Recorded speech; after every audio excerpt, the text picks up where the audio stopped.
Hello everyone, this is Kathy from the Daily Marker. It's day 29 of the 30-day coloring challenge. Oh my gosh, can't believe it's almost over.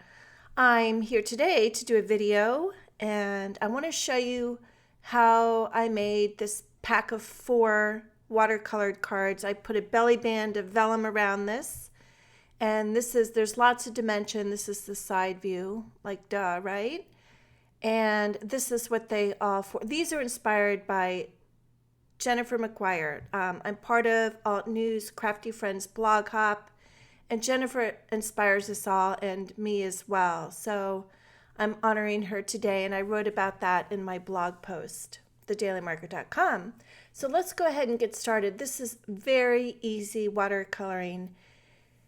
Now see how there's that line on the left because I put the marker directly on the paper, and if that happens, you just scribble some on a palette or something smooth and just pick up the color that way, and eventually you can work out that line.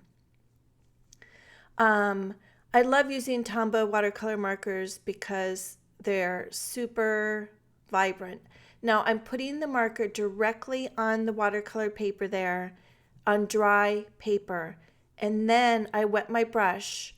And notice I'm hovering in that top area, drying my brush off, and then I'm bringing the water at the bottom of this shape, this diamond, and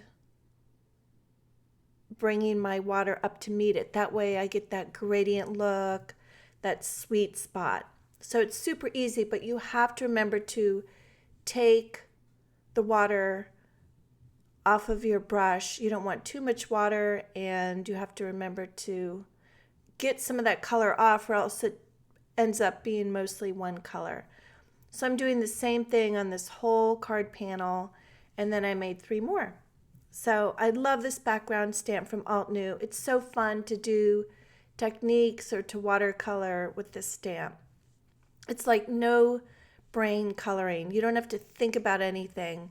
And you can kind of see I pick like 4 reds or pinks, and I'm just randomly spacing them out on this panel and watercoloring. So again, I have the water, I'm bringing that up into the color, and I'm hovering there. I'm making sure that my brush touches those lines, and then I'm rinsing that color off because I don't want it to be all one color. So I think that's the key here. Now I call this easy watercoloring, and I like to tell people that I can teach anyone to do easy watercoloring, and this is what I show them when I do my coloring challenge road trips. This is my easy watercoloring thing I love to share. But I do talk about stamp choice. If you're going to pick something, a cute little critter or something that's really super small, you're not going to be able to blend out that water, and then you don't feel successful. And like on The Voice, song choice is so important. So I think stamp choices as well.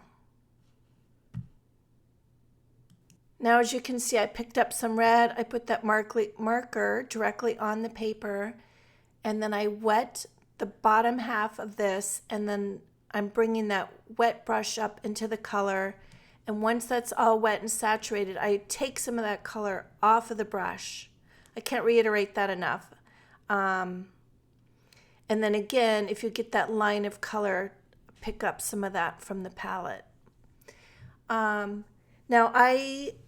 this is the first panel that I watercolored,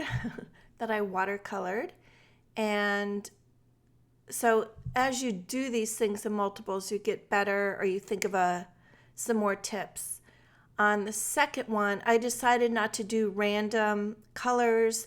I just spaced out like every 3 and alternated colors, and that was much easier, and you don't notice that one's random or one's a pattern, and it just kind of took out the worry of that. It made it a little bit faster.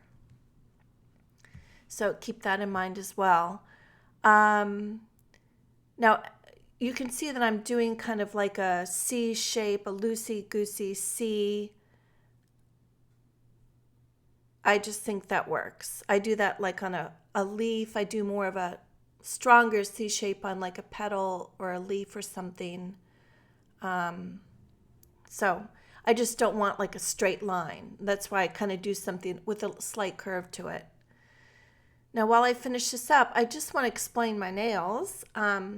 I've never ever, to my memory, remember having funkadelic nails like this.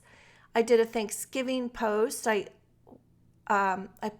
had some chicken bones that I've been saving for many, many months from like rotisserie chickens, and it just came to me to put nail polish on them for my Thanksgiving Day post, and that was really fun. And then I dripped the polish on the rocks, and I didn't have any polish on my nails. I'm like, well, here I am painting this stuff with nail polish, and my nails aren't even painted. So then I decided to alternate because these were the 3 colors I used on that. So that explains that. And because I put a top coat, they actually lasted. And because I'm doing the coloring challenge and working ahead for Block Hop, this had to be done a little bit in advance. But 99% of the time when I'm doing the coloring challenge, I'm struggling to sit down 10 minutes a day, just like you. So if you're a coloring challenge person, just want you to know that it's an authentic challenge for me. People say, why don't you work ahead? And I'm like, well, number one, that's too hard, and then it's not authentic. So I'm going to speed this up a little bit to save you some time, and then I'm going to show you how I finish this card off. I also want to take this opportunity to thank you guys for playing along with me with the 30-day coloring challenge. If you were just watching from the sidelines, thank you for watching. I really appreciate it. And then if you're playing, I mean, that just means the world to me. I love it. It's the only time I color every day. I don't know why, but I guess I just get overwhelmed with life. The older I get, the more I discover that I'm overwhelmed. So that's my story. So I'm going to finish this up and super speed this in a second because I'm doing the exact same thing on everything. But I really encourage you to try this. It's so fun. I just love using these background stamps.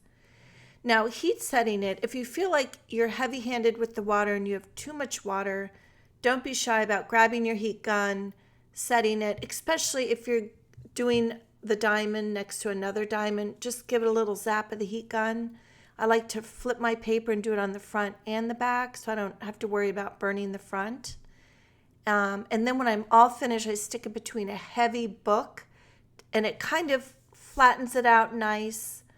I'm trying to think what paper it is. I never remember the names of that stuff. So I'm using a soft pink.